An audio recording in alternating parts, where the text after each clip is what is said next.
Hebrews chapter 5. Every high priest is selected from among the people and is appointed to represent them in matters related to God, to offer gifts and sacrifices for sins. He is able to deal gently with those who are ignorant and are going astray, since he himself is subject to weakness. This is why he has to offer sacrifices for his own sins, as well as for the sins of the people. And no one takes this honor on himself, but he receives it when called by God, just as Aaron was.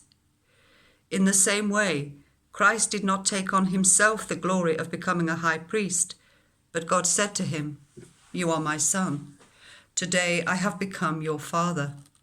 And he says in another place, "You are a priest forever in the order of Melchizedek." During the days of Jesus' life on earth, he offered up prayers and petitions with fervent cries and tears to the one who could save him from death, and he was heard because of his reverent submission. Son though he was, he learned obedience from what he suffered, and, once made perfect, he became the source of eternal salvation for all who obey him, and was designated by God to be high priest in the order of Melchizedek. We have much to say about this, but it is hard to make it clear to you because you no longer try to understand. In fact, though by this time you ought to be teachers, you need someone to teach you the elementary truths of God's word all over again. You need milk, not solid food.